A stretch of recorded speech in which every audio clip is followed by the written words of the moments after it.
New questions over Britain's exit from the European Union. A new report says the UK may not leave until the end of 2019 because the government just isn't ready. But a spokesman for Prime Minister Theresa May restating the government's commitment to the process of leaving. Joining us now is Browne, former British Parliament member and Euro-Pacific capital economist. How do you see this playing out, sir?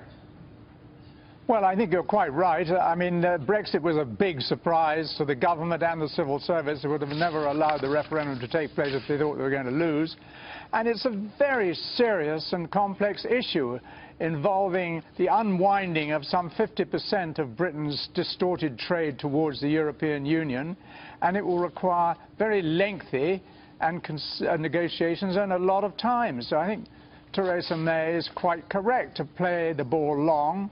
And to allow time for cool heads to prevail instead of heads of revenge like you have from the leaders of France and Italy at the moment, and to allow the European Union to make internal changes, which it's going to have to make itself as a result of Brexit. I mean, you've got elections coming up in various countries in Europe, a lot of them against European Union and trying to roll it back.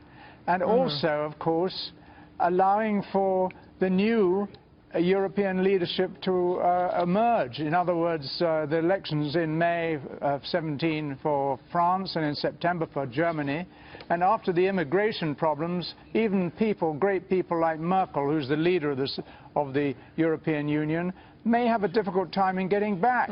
And so I think she's quite right to play a long game. I want to bring in Kevin Kelly here because you watch this closely and you watch the market reaction to this closely. But behind the scenes, reportedly, there's a lot of talk about this 2-year time period just being way too short for these negotiations. Yeah, that's a really ambitious time period, and everybody was expecting it because we've seen the precedent already set.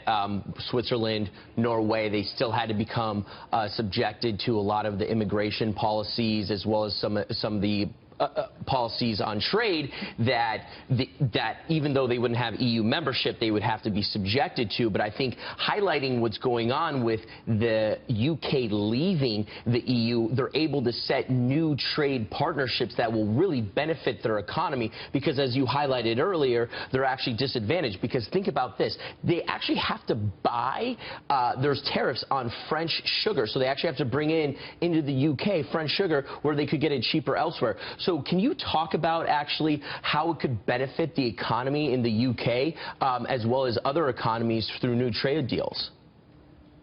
Absolutely right.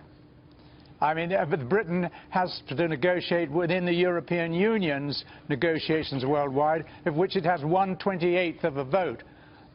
In other words, 1 in 28 nations. Now, under Brexit, Britain is going to be free to negotiate with places like the United States, Japan, China, 3 of the largest economies in the world, in which the European Union does not have a trade agreement yet.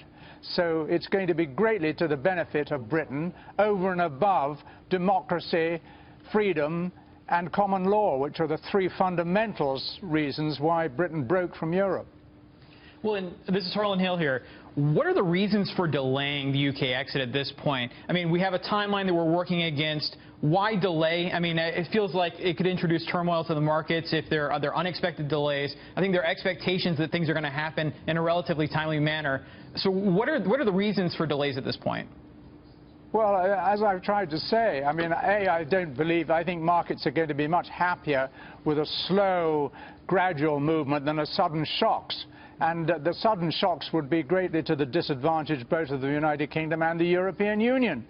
At the moment, the Italians and the French are out for revenge. They're trying to squeeze Britain hard and everything, which is unrealistic. Merkel is much more realistic and says, look, we've got to negotiate a deal that's a win-win for both sides, so we both have an amicable deal. Now, with the anger and revenge that's been stirred up already, one has to allow that to die down.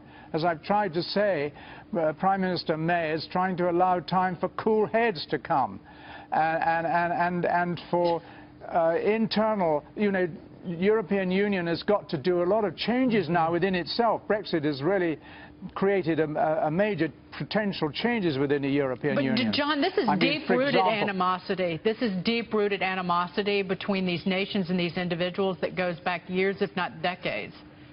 Well, I'm not so sure about the animosity between people. I've always found traveling in France and Germany get on very well with people. It's the leaders that are competing for power that is where the animosity is. I mean, the French president and the Italian prime minister, they came out. I don't think average Italians or French feel the same at all. And as often, it's the leaders that go to war, the people themselves, like in the First World War or the Great Christmas in 1914, the soldiers themselves weren't anti each other, they were just ordered to shoot.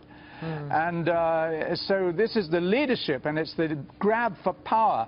The European Union was one of the great globalist progressive globalist moves for a grab for power, and it's a severe step back that Britain has voted no. We want freedom, we want democracy, which doesn't exist in Europe, and we want common law, the same as the United States, not the Code Napoleon, which where you're guilty until you're proved innocent and all that sort of stuff. No juries, all these political judges judging the cases on their own. Okay, we've got to leave it there, sir. John Browne, thank you so much for weighing in on that this morning. So much going on, and we covered it for you.